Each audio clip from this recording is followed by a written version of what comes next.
folks. If you're seeing this as an intro, also if you saw the last video, you already know that means this video is going to have a lot more stuff in it than the last couple have because luck turned around. So here's to whatever's up ahead. We've got it. There it is. A Mexican hog.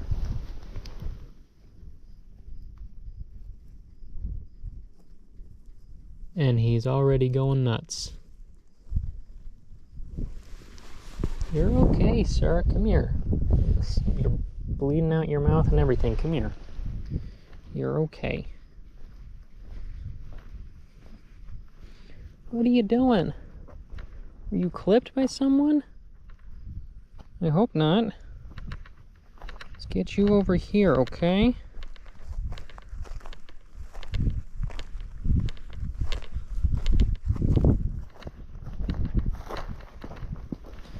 Set him down.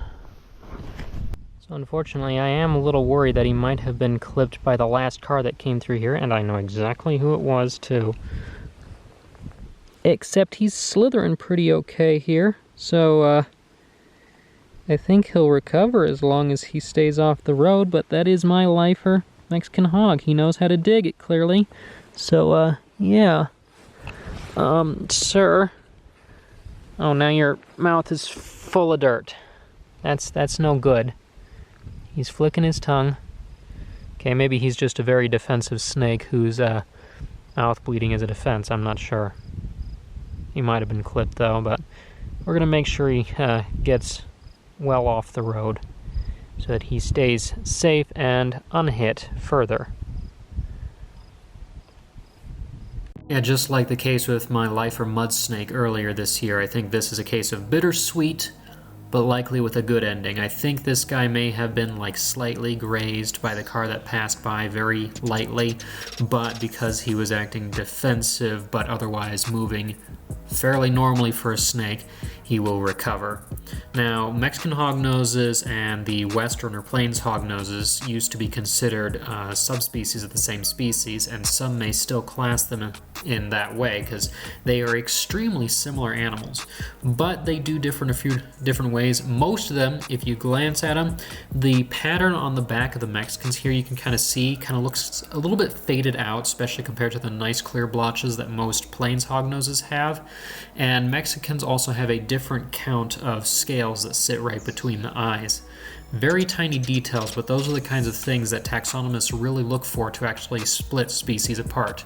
Now, like their relatives though, these guys really like eating toads as their main food source, and so out here they're feeding on the Great Plains and Texas toads, the spadefoots and such that come out every time it rains.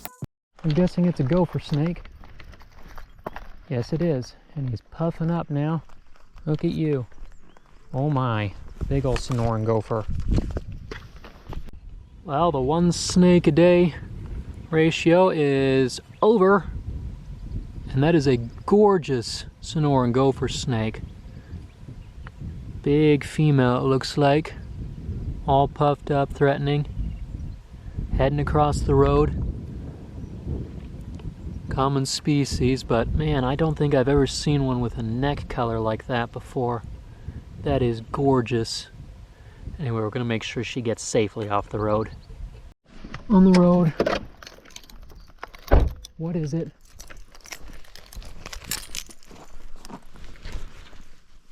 Oh, awesome! It's still alive. It's a baby Trans-Pecos rat snake. Come here, sir.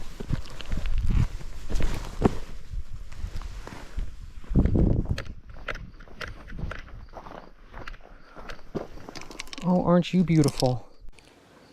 Well, definitely something I wanted to see, because that's one that luckily I was able to straddle and I did not hit him, and nobody else has either. That is a young, probably last year born, Bogertophis subocularis Trans-Pecos rat snake. Look at that beautiful snake. These guys come in a couple of different color forms. This is the normal one with the kind of H blotches that start going down the back. There's also a blonde form that has very pale coloration overall and kind of round saddles on its back instead, and that's common in the Terlingua area, actually, although it can be found elsewhere as well. These are one of the larger snakes out here. They can get over 5 feet, maybe even almost 6, although around 4.5 is usually an average, at least once they're full grown. This guy's a long ways from that, but an absolutely beautiful snake nonetheless. And oh, so nice to see him, and the night is still young. So we're going to get a couple more photos, and then send him back off to hunting lizards and rodents and whatever else he might be lucky enough to find out here. A funny thing about these guys you might notice is their bug-eyed appearance, something that they actually share with the gray-bedding king snakes in the area. I'm not sure what purpose this serves, but that is a completely normal trait for these species. All right, sir. You were heading off in this direction, so here you can go up onto this rock ledge, okay? And disappear. Might be a good place to stop and look around then, if he's out. And in fact, that crack is a good place to look, because there's a second Trans-Pecos rat snake that's just recently eaten something way down in that crack there. You can barely see him on this, but I swear to you that he is there. His tongue is a-flicking. We might see him later. Check out this fat scorpion. There was another much lighter, much skinnier one over on a different rock, so this has got to be a different species. I'm going to have to figure that out for you guys and put it up, because I've not seen one like this before. Weird. And the first tarantula that hasn't dove into a hole. This is also a very pale looking one, interestingly. Alright, so I stopped briefly at that cut that had the 2 Trans-Pecos in it again, and right near the crack where the hidden one was is a very pale looking Couch's spadefoot. There's quite a few of these near this spot. And there's also a huge, what looks like Texas toad that was just sitting right behind my car as I went to get back in. This is a very productive tiny little cut, and I have high hopes now for what I will see down the road. Oh, and it's a much bigger subauk. Hi. You're gorgeous. Look at you. Awesome. Now, can I get a photo before you move? Is the question. Nope, he's going.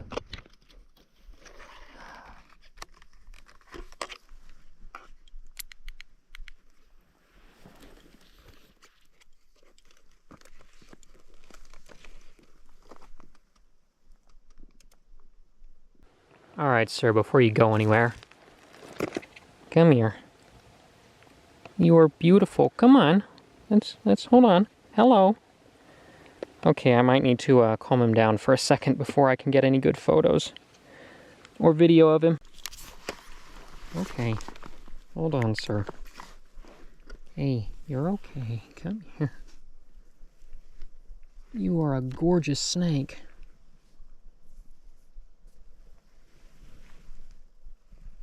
You're a female, aren't you? Alright, so calming down really isn't going to happen with him. I've got him kind of set for just a second here. Very little cross-banding on this one. It's just stripes down his back. It's so beautiful. At least until you get down near this back end, but still, even then, the banding is kind of faint. Gorgeous snake, though. And we're still not even down to where I'm actually heading for the first intentional rock cut. What a gorgeous animal, though. Alright, we'll get him off the road now. Alright, sir. The bugs have it. Out here. There he goes.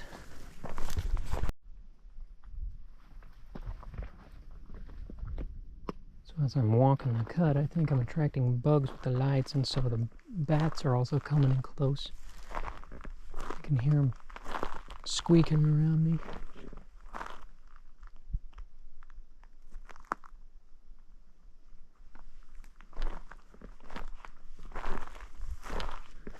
Nothing on this cut.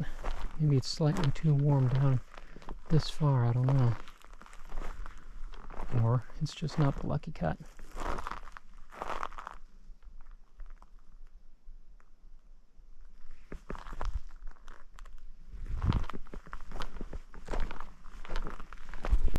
Unfortunately, down in the Black Gap area itself, the odd weather meant that this mystery nicotine species, wild tobacco, was about the only thing that I saw.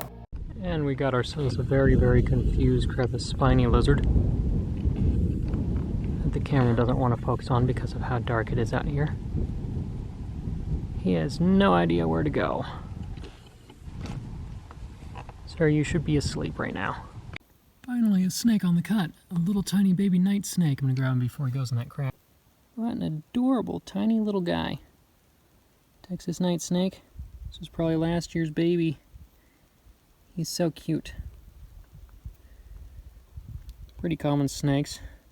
Texas subspecies found from Arkansas, actually, all the way over into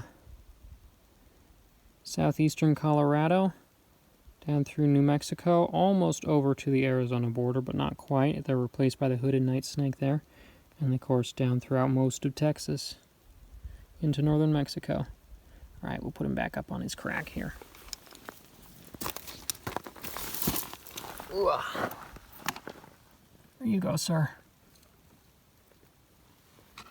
I'm gonna spear in that little hole. Whoops. Alright, stopped at another cut, and so far the only thing is a red-spotted toad on the road nearby. Seen a fair number of these guys this trip.